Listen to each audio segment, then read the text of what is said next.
Japan के लोग अमीर बनने के लिए कोई मैजिक नहीं बल्कि 3 सिंपल टेक्निक यूज करते हैं। ताइकीबो, सिकिदोरी चोकिन और इकिगाई।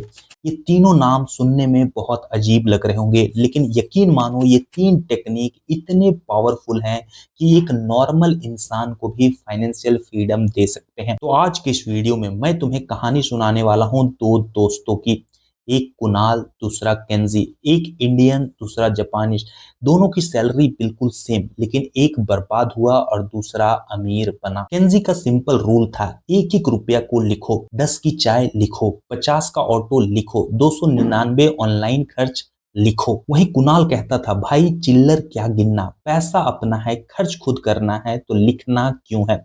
महीने के एंड में कुणाल को पता ही नहीं चलता था कि उसका पैसा लीक कहाँ हो रहा है। वहीं केंजी को अपने एक एक रुपए का रास्ता मालूम था। याद रखो, जिस पैसे को तुम देख नहीं सकते वो पैसा तुम्हारा साथ छोड़ ही देता है। इसी सिस्टम को कहते हैं Kakeibo, the art of mindful spending. इन दोनों की सैलरी बिल्कुल सेम थी, 30,000 रुपया महीना, लेकिन इस 30,000 को खर्च करने का कुणाल और केंजी का तरीका बिल्कुल उल्टा था। कुणाल का फॉर्मूला था, इनकम में से पहले खर्चा घटाओ, फिर जो बचेगा उसको सेव करो। लेकिन सच तो यह है, कुणाल के पास कुछ बचता ही नहीं था। वहीं केंजी ने यूज किया साकिदोरी चोकिन। इसका मतलब है पैसा आते ही सबसे पहले बचत। केंजी ने सैलरी आते ही सबसे पहले 10,000 रुपए साइड कर दिए। उसने अपने दिमाग से झूठ बोला कि उसकी सैलरी 30 नहीं बल्कि 20,000 रुपए ही है। ध्यान से सुनो, अगर सबसे पहले तुम खुद को पे नहीं करोगे तो ये बड़ी बड़ी कंपनीज अपना एड दिखा दिखा कर तुमसे पैसा छीन ही लेगी।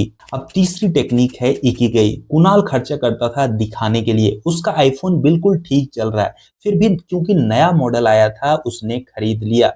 कपड़े जूते तक भी कुणाल ईएमआई पर खरीदने लगा था, क्योंकि उसे लोगों को इम्प्रेस करना था। लेकिन वो ये नहीं देख पा रहा था कि लोगों को इम्प्रेस करने के चक्कर में वो खुद धीरे धीरे डिप्रेस हो रहा है। वहीं केंजी कुछ भी खरीदने से पहले अपने दिमाग से बस एक सवाल पूछता था कि क्या इस दुनिया में अगर केवल वही होता तो उस चीज को खरीदता या नहीं। अब तुम खुद सोचो, अगर इस दुनिया में तुम अकेले होते तो तुम्हें इस बात से फर्क पड़ता कि जूते का ब्रांड क्या है, या इस बात से फर्क पड़ता कि जूता कितना ज्यादा कंफर्टेबल है। अब कुणाल और केंजी की स्टोरी में 5 साल बाद, कुणाल अभी बस 30 साल का है, लेकिन कर्जे और स्ट्रेस की वजह से उसके बाल उड़ चुके हैं। वहीं केंजी हर महीने 10,000 रुपए इन्वेस्ट करता रहा और आज उसके पास 8 लाख रुपए से ज्यादा का कॉर्पस बन चुका है। उसके चेहरे पे एक सुकून है, क्योंकि असली फ्रीडम सेविंग से ही आती है।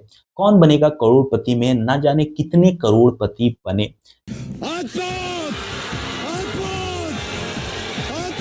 लेकिन आज की डेट में अगर आप देखोगे तो सारे उसी जगह पे आ गए जहां पे वो करोड़पति बनने से पहले थे, क्योंकि पैसा तो उन्हें मिल गया, लेकिन उस पैसे को बचाना नहीं आया, उस पैसे से काम करवाना नहीं आया। नीचे कमेंट में तुम सच सच बताओ कि तुम केंजी बन रहे हो या फिर कुणाल।